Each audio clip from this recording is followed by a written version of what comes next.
Hey everyone, and welcome back to Remember This Tech. In today's video I'm taking the i5-13500 and we're going to be testing its iGPU, and it uses the UDH Graphics 770 for the iGPU.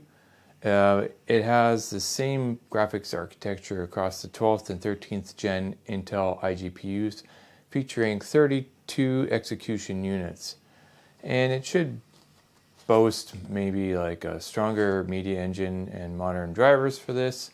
But moreover, the purpose of today's video is to test that iGPU in the same games that I tested in this video here, the Ryzen 5600G, when I just used the Vega 7 iGPU for that.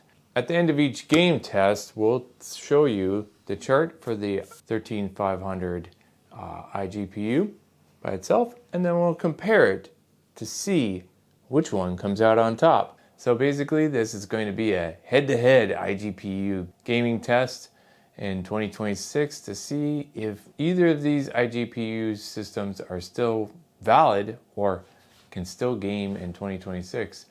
And this is more for the value segment out there, in that, hey, maybe you don't have a dedicated GPU. Maybe you don't have the money. Maybe you don't have a need for it. But occasionally you want to play a game.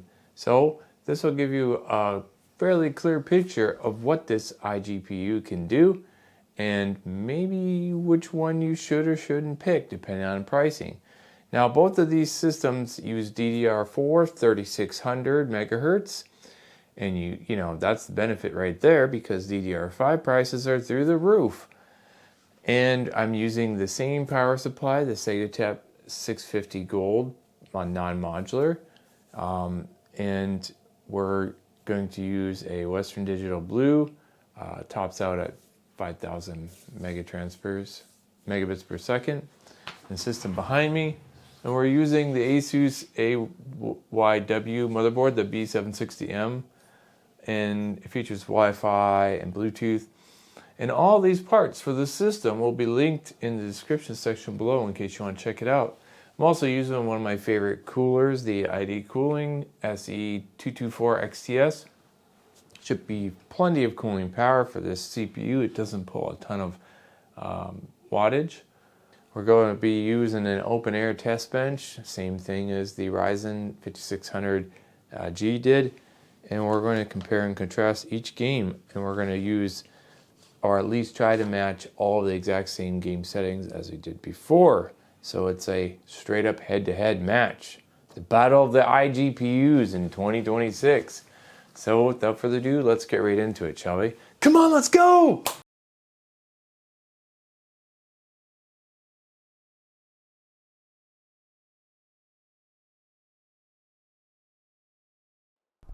For esports titles like CS2, Intel finally shines. The UHD 770 can hit well over 100 FPS at 1080p high, making very playable for competitive gaming. But Vega 7 still pulls ahead, averaging 140 FPS range with even higher peaks. Both work great here, but AMD has the edge.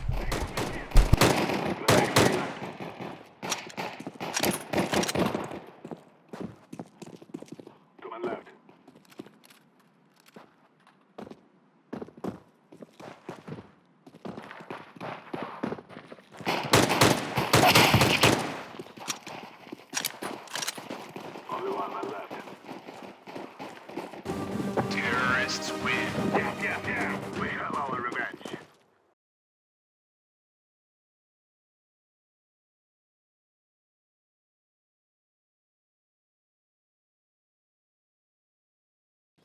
Left 4 Dead 2 is no surprise. Both iGPUs absolutely crush it, pushing well over 90 to 120 FPS.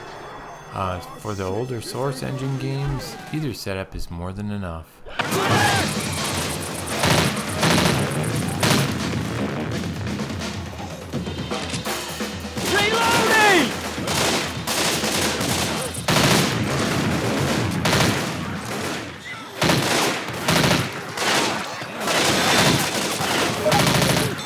Reloading!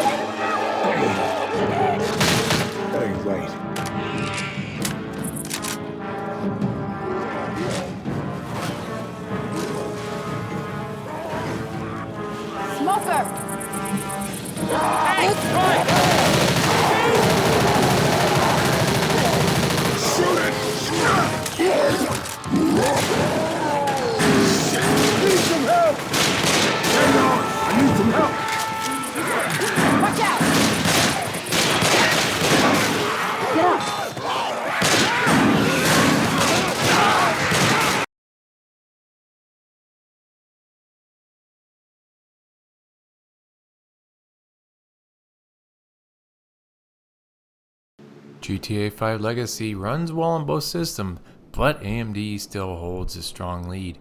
The Vega 7 pushes close to 80 FPS on average, while the UHD 770 sits in the mid-50s. Both are totally playable, but AMD delivers a smoother, higher refresh experience.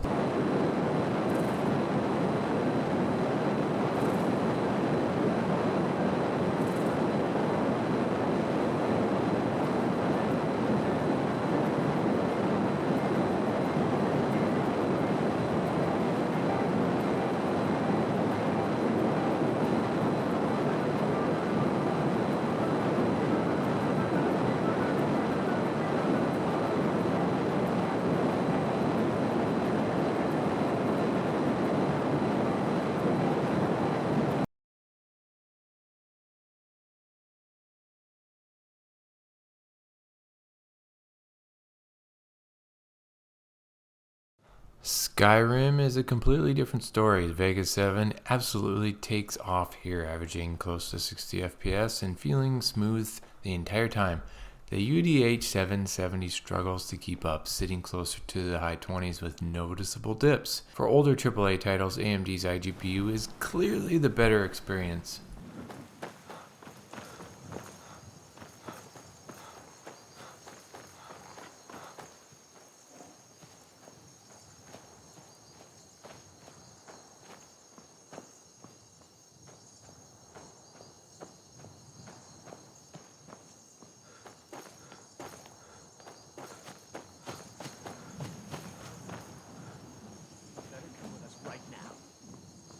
Who you think I am, and I don't care. Leave me alone. I don't have time for this foolishness. Now come along quietly, and we won't have to get rough. Brother, I think she's telling the truth. I'm not Night going wishes there. your way. Now back off before I do something drastic.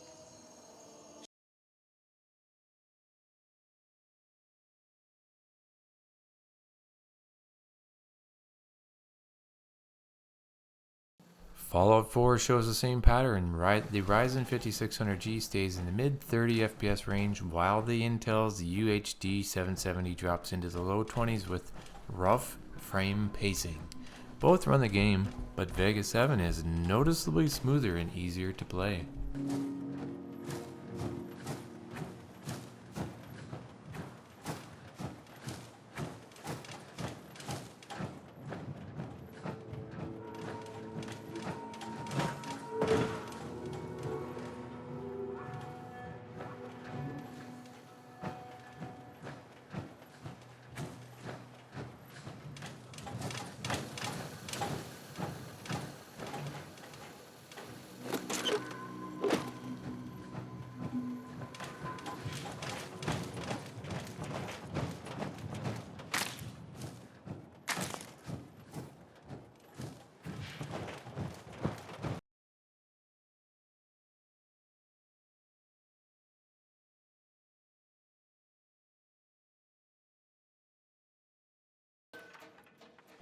Red Dead Redemption 2, both use FSR enabled, but the key difference here is I had to drop the Intel's UHD 770 down to 720p versus the Vega 7's 1080p.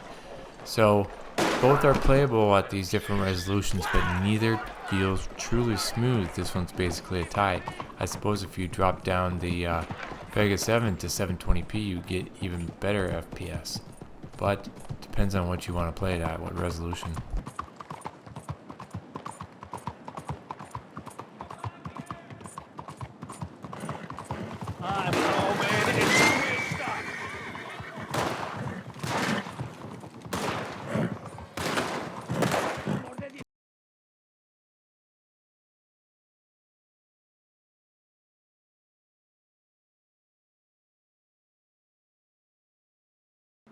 The Witcher 3 Enhanced Next Gen update hits both iGPUs hard.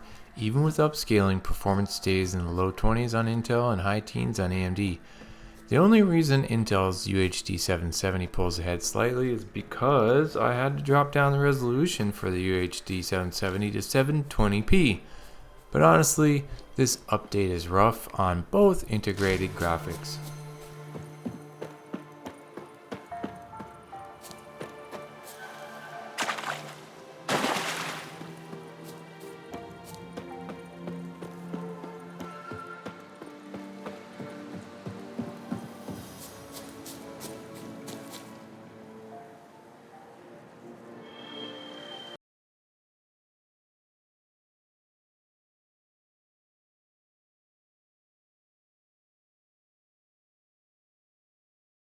Cyberpunk is brutal on integrated graphics, even with upscaling and frame gen. The i5-13500 UHD 770 were barely hitting around 17 FPS on average, borderline unplayable. The Ryzen 5600G Vega 7 nearly doubles that performance, pushing into the mid-30s, and actually feeling almost playable with FSR enabled. This is a clear win for AMD when it comes to modern heavy AAA titles.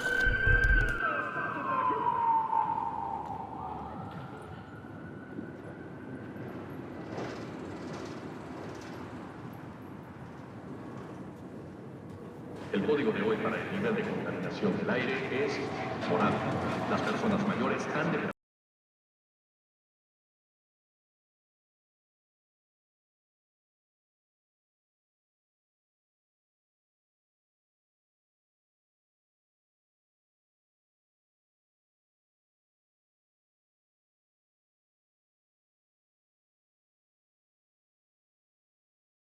So my final thoughts. Across modern AA titles, AMD's Vega 7 consistently outperforms Intel's UHD 770 iGPU, sometimes by a massive margin. Intel does well in the esports titles, but if you're gaming without a GPU in 2026, the Ryzen 5600G is still the stronger all-around iGPU. Now, if you are buying and building a system for a little bit more longevity, then the i5-13500 CPU would be the better pick, especially if you're going to drop in a dedicated GPU. It would definitely push out some higher frame rates and won't be as much as a bottleneck. So it all depends on what your needs are. If the Ryzen 5600G fits your needs, everyday computing, once in a while you want to play some games in a decent frame rate or at least 30 FPS or higher for certain ones, then that's your choice, and it's a good one, as it still holds its own in 2026. But again, like I said, if you're dropping in a GPU later when you get more money, 13500 is probably your better pick. So thanks for coming along with me on this journey, and thanks for watching Remember This Tech.